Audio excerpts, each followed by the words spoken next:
School of Management Studies IGNOU presents an audiobook on the course Mmpc 014 Financial Management for MBA program. Presenting Block 3 Financial Decisions, Unit 8 Financial Markets Part 1.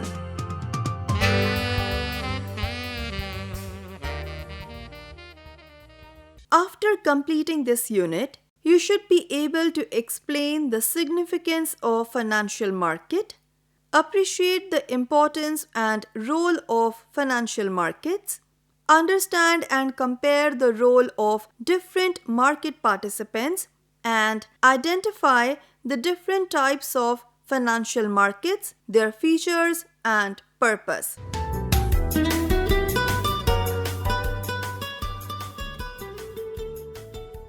Introduction.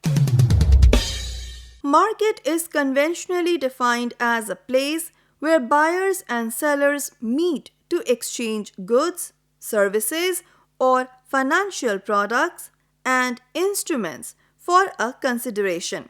The market may be classified as product market, where goods and services are traded, factor market, where labor, capital, and land are exchanged, and financial market, where financial claims are traded. A financial market is a system of processes and functions that are usually regulated by means of rules and guidelines for enabling participants to transact in financial products and instruments, that is, financial claims. The financial markets are markets crucial in promoting economic efficiency by channelizing funds from those who do not have immediate requirement for funds, that is savers, to those who require them for productive purposes, that is investors. In these markets, financial assets such as stocks and bonds could be sold and purchased. They facilitate the flow of funds for financing and investing by households, firms, and government agencies.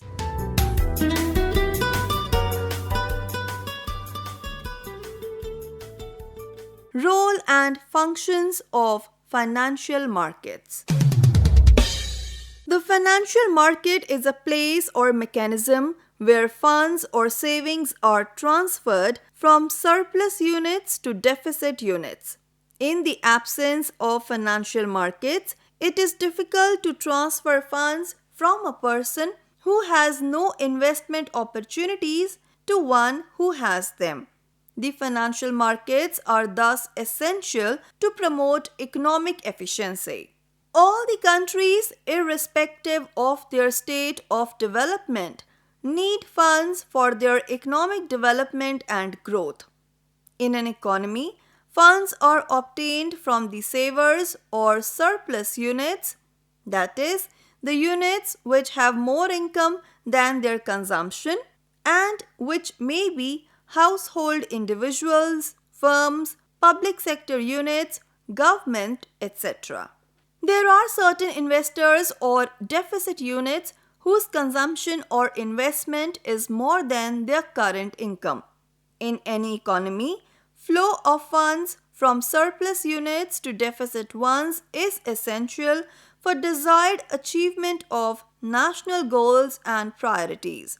For this, appropriate financial instruments and opportunities must be available. The financial markets provide the platform for such flow where each saver can find and exchange the appropriate financial assets as per his or her requirement.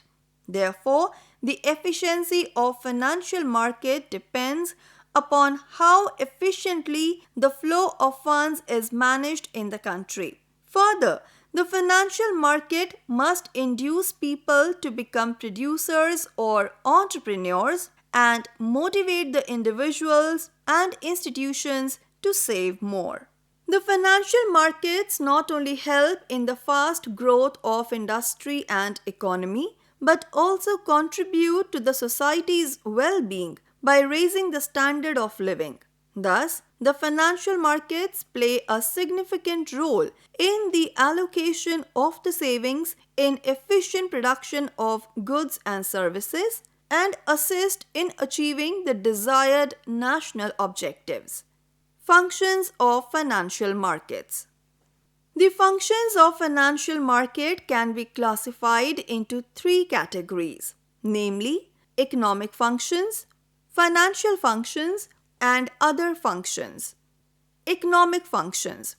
The financial markets play a very important role in the economic growth of a country. The way it helps in the economic growth is: number 1. It facilitates the transfer of real economic resources from sellers to ultimate users of economic resources. Number 2. Lenders or investors earn interest or dividend on their surplus investable funds, thereby increasing their earnings and as a result enhancing national income finally. Number 3. Borrowers generally use borrowed funds productively if invested in new assets, thereby increasing their income and gross national products finally. Number 4. By facilitating transfer of real resources, it serves the economy and finally the welfare of the public. And number 5. It provides a channel through which new savings flow into capital formation of a country. Financial functions. As already discussed, these markets facilitate in the flow of funds from surplus units to deficit units. In this process, there are several functions that it performs. Some of those are: number 1. It provides the borrowers with funds which they need to carry out their plans. Number 2. It provides the lenders with earning assets so that their wealth may be held in a productive form without the necessity of direct ownership of real assets. And number 3. It provides liquidity in the market through which the claims against money can be resold at any time and thus reconverting them into current funds. Other functions. In addition to all these functions, the financial markets perform 3 more functions, which are: number 1. Price discovery. The interaction of buyers and sellers in a financial market determines the price of the traded asset. The inducement for firms to acquire funds depends on the required rate of return that investors demand, and it is this feature of financial markets that signals how the funds in the economy should be allocated among financial assets. This is called the price discovery process. Number 2. Liquidity. Financial markets provide a mechanism for an investor to sell a financial asset. In the absence of liquidity, the owner will be forced to hold a debt instrument till it matures and an equity instrument till the company is either voluntarily or otherwise liquidated. Number 3. Reduces costs. It reduces the search and information costs of transacting. Search costs represent explicit costs such as the money spent to advertise the desire to sell or purchase a financial asset, the implicit costs such as the value of time spent in locating a counterpart.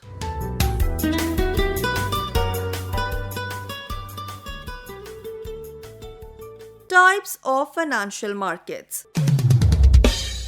The financial markets comprise of all banking and non-banking financial institutions, procedure and practices followed in these markets, and financial instruments for facilitating the flow of funds.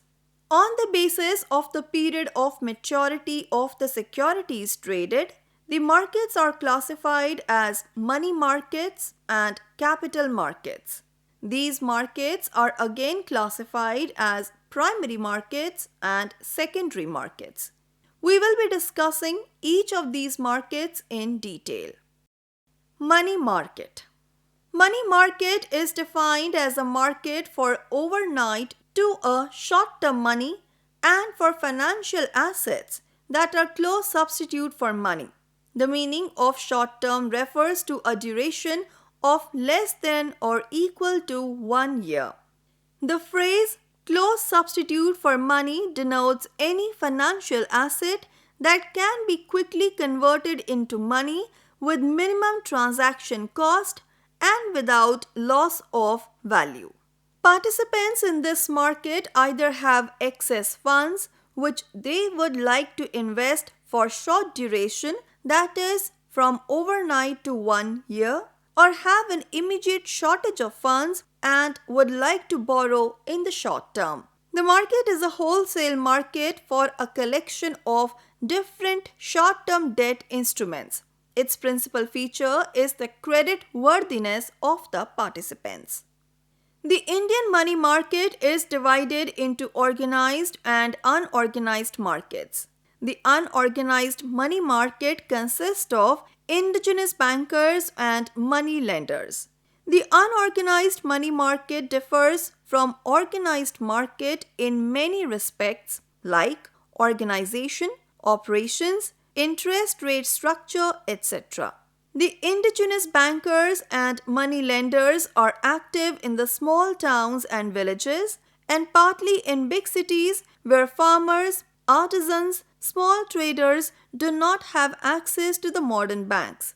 They are outside the control of the central bank. The rates of interest differ in the unorganized sector from those in the organized sector. The key objectives of the money market are: number 1, to facilitate an equilibrium between demand and supply of short-term funds. Number 2, provide a focal point for central bank intervention for influencing liquidity in the economy. And number 3, facilitate easy access for users and suppliers of short-term funds to meet their requirements at an efficient market clearing price. The banking system is the most dominant force in the Indian money market. Significance of money markets. The money market plays a significant role in the economy. It serves as a market for transactions of a short period. Money market offers the facility of adjusting liquidity for the business corporations, banks, financial institutions and non-banking financial institutions and to investors. After 1990, a liquid money market emerged in India. The specialized institutions called primary dealers or PD were established. This also coincided with the formation of the Money Market Mutual Fund, that is MMMF. Interest rates were also deregulated and eligible participants were enlarged. Presently, the structure of the Indian money market instruments consists of call or notice money market, commercial bills market, treasury bills or T-bills, commercial papers popularly known as CP, certificates of deposit or CD, and the repo market. The RBI uses open market operations or OMO, bank rate, cash reserve ratio or CRR, statutory liquidity ratio or SLR, repo transactions to control liquidity and manage interest rates. Having discussed about the money markets, let's now understand about the capital markets. Capital markets. Markets that facilitate the sale of long-term securities by deficit units to surplus units are referred to as capital markets, and the securities traded in these markets are known as capital market securities. It involves raising finance through issue of publicly traded financial instruments in equity and debt that can be bought and sold at any time for a longer duration. These markets also offer a wide scope of raising debt capital through issue of long-term debt. Thus, the capital markets become an avenue of bank disintermediation. It not only brings the investors of funds and issuers of financial claims together on an alternative platform, but also helps in movement of debt capital, a function that was primarily the domain of banks and financial institutions until the mid-1980s and early 1990s. Functions of capital markets. The major functions of capital markets are: number 1. They improve the efficiency of capital allocation through a competitive pricing mechanism. Number 2. These markets lower the cost of transactions. Number 3. They encourage broader ownership of productive assets. Number 4. Mobilize long-term savings to finance long-term investments. Number 5. Provide risk capital in the form of equity or quasi-equity to entrepreneurs. Number 6. Disseminate information efficiently. Number 7. Facilitate price discovery of financial instruments. Number 8. Risk management to mitigate against market risk or price volatility. Number 9. Enable wider participation. Number 10. Improve integration between different markets and different asset classes, real and financial sectors of the economy, long and short-term funds, private and government sectors, domestic and external funds. And number 11. Support direct flow of funds into efficient channels through investment, disinvestment, and reinvestment. The modern-day capital markets have become a catalyst for wealth creation. A vibrant and efficient capital market is the backbone of a healthy economy.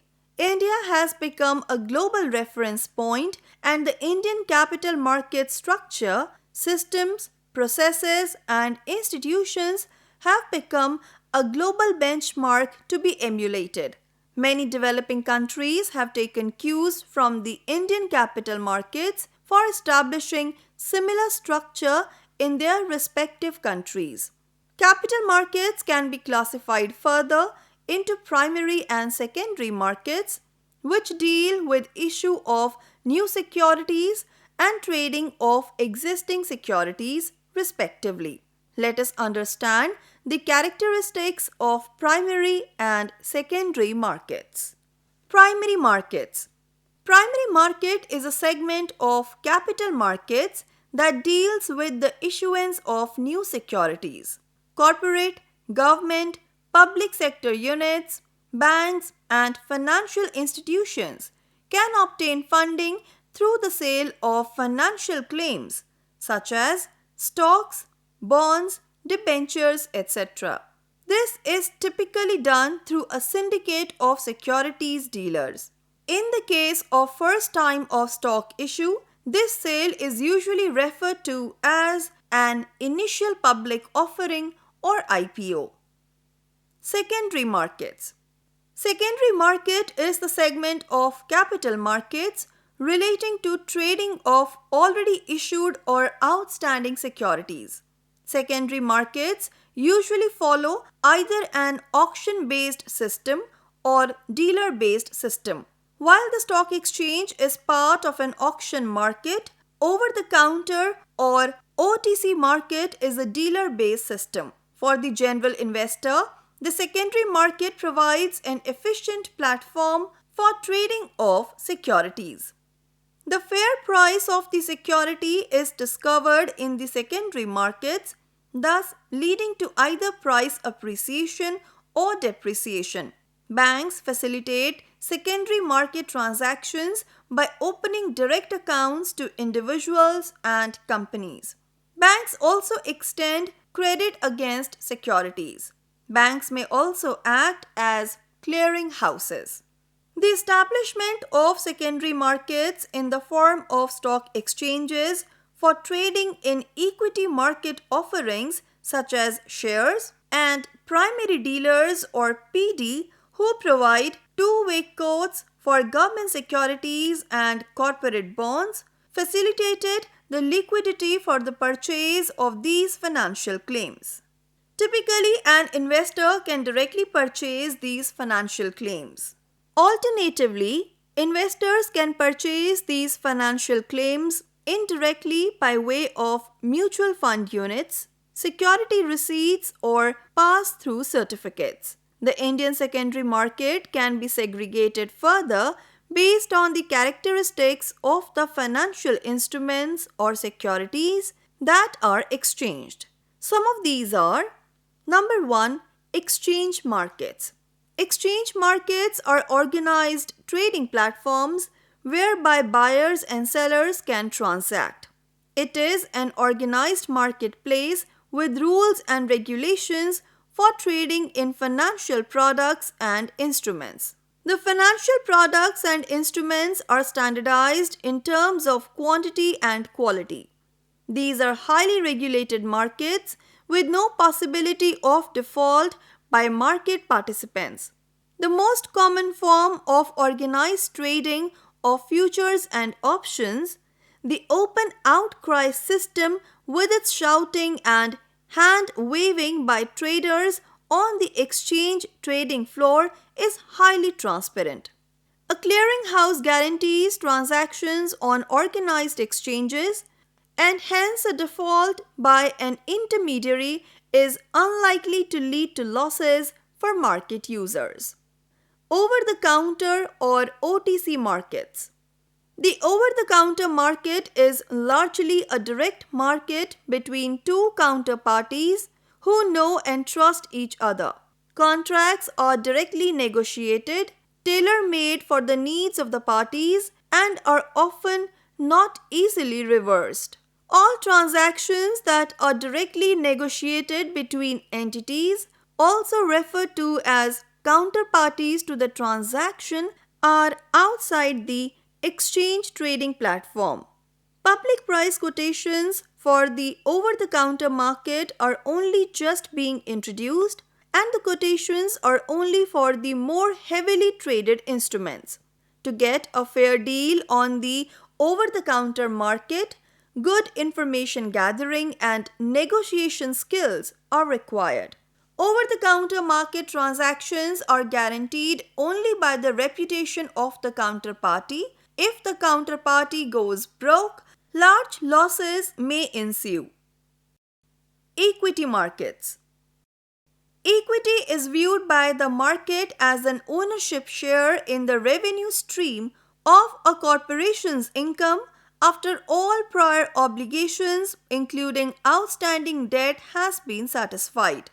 The share price is the relative value given to the corporate's earning potential based on several factors. These include general economic conditions, both in the industry and in the overall economy, earnings projection, projected corporate growth, stage of development, and financial ratio analysis. A share of stock in the firm represents ownership. Equity markets facilitate the flow of funds from individual or institutional investors to corporations. These markets enable corporations to finance their investments in new or expected business ventures and also facilitate the flow of funds between investors. Generally, the structure of equity is that a share of the corporation represents the current market value of the firm, and secondary to this is the potential for dividend income. There are various classes of equity for the individual investor to consider. Debt markets. Debt markets involve issuance, trading, and settlement of fixed income securities such as bonds of various tenors. Debt market instruments can be issued by central and state governments, public sector units, statutory corporations, banks, financial institutions, and corporate bodies. The debt market in most developed countries is many times larger than other financial markets, including the equity markets. The key function of debt markets are: number 1, efficient mobilization and allocation of resources in the economy. Number 2, financing the development activities of the government. Number 3, transmitting signals for implementation of the monetary policy. Number 4, facilitating liquidity management in tune with overall short-term and long-term objectives. Number 5, reduction in the borrowing cost of the government and enable mobilization of resources at a reasonable cost. Number 6, provide greater funding avenues to public sector and private sector projects and reduce the pressure on institutional financing. And number 7, government securities markets, usually referred to as the G-Sec market, commands over 90% of the volume of transactions in the debt market. It is the principal segment of the debt market in India. Traditionally, the Indian debt market has been restricted to a few institutional players, mainly banks and other participants, including primary dealers, mutual funds, etc. Banks have a statutory requirement under RBI regulations to maintain a specific percentage of their deposits in the form of government securities, also called the statutory liquidity ratio or SLR.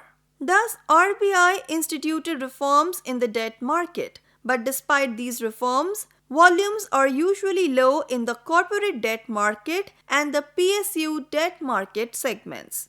Some of the important segments of the debt market are: number 1, government securities or G-Sec market.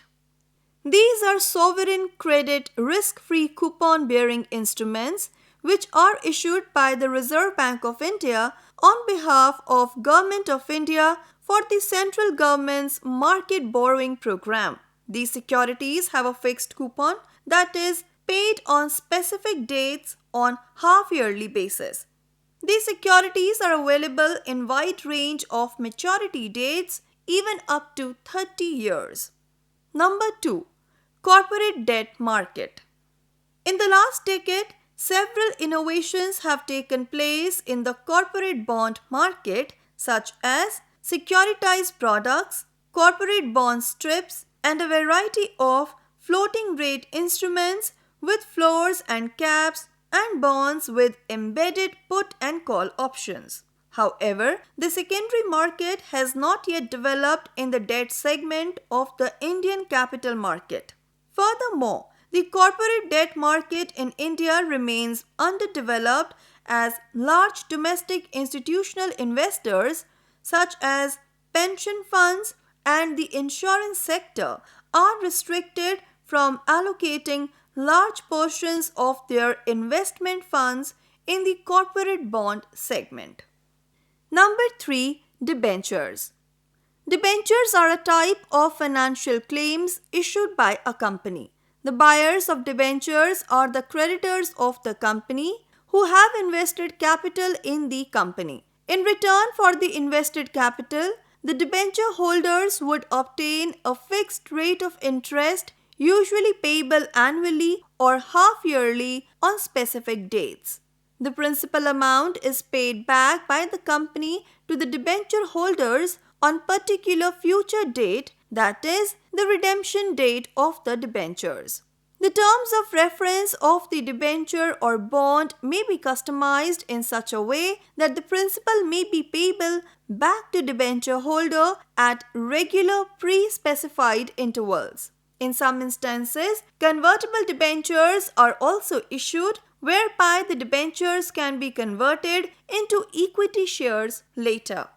Number 4, bonds market. Bonds refer to negotiable certificates evidencing indebtedness. It is normally unsecured. A debt security is generally issued by a company, municipality, or a government agency.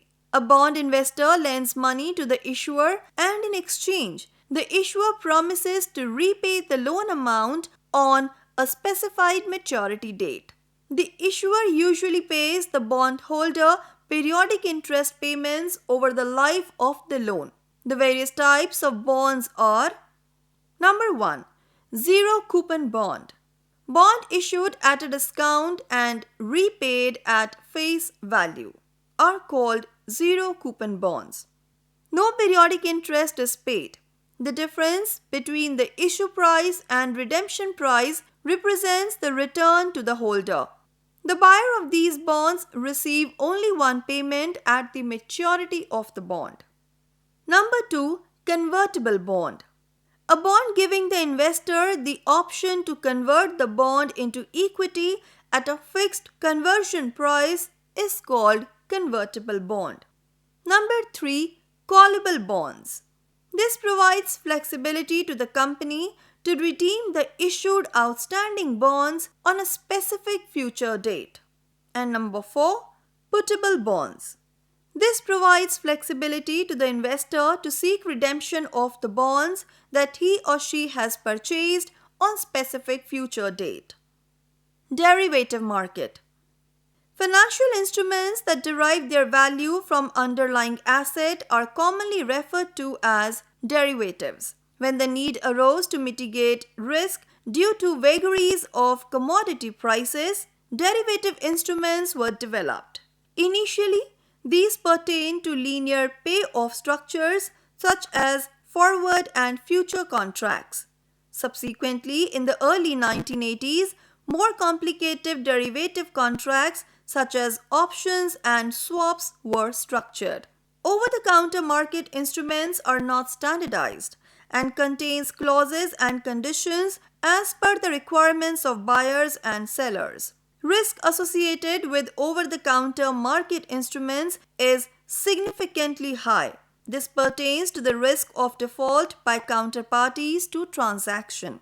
Legal recourse to such default is usually expensive and time-consuming. There was also the risk of illiquidity in case the hedger wants to exit from the contract.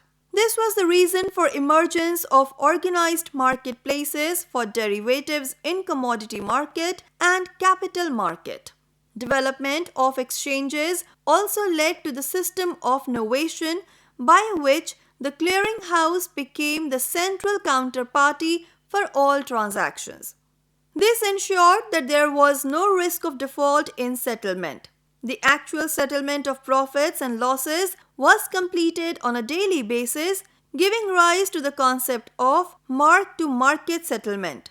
Derivatives are presently traded not only in commodity markets but also in equity markets, currency markets, and debt markets.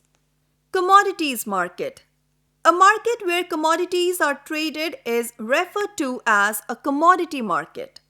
These commodities include bullion, that is gold, silver, platinum, palladium, ferrous or steel, and non-ferrous metals like copper, zinc, nickel, lead, aluminium, tin, energy products like crude oil, natural gas, heating oil, gasoline, etc., agricultural commodities like refined soya oil, pepper, palm oil, coffee, cashew, almonds, etc.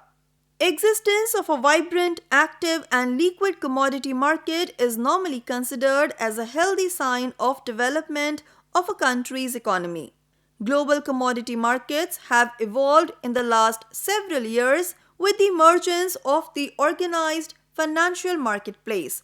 The need to mitigate risk due to the volatility in asset prices led to innovation of sophisticated financial instruments.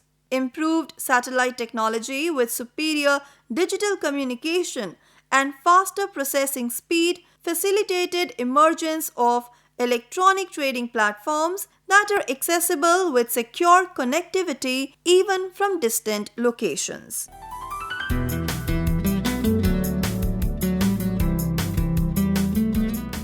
You were listening to the audiobook by the School of Management Studies IGNOU for MBA program. Course code Mmpc 014 Financial Management. Course coordinators Professor K. Ravi Shankar and Professor Kamal Wagricha. Voiceover by Harpreet Kaur. Edited by Savita. Program assisted by Tarannum Jahan and Jagbandhu Jana. Program produced by Dr. Manoj Kumar Singh. This program was brought to you by Electronic Media Production Center of Indira Gandhi National Open University.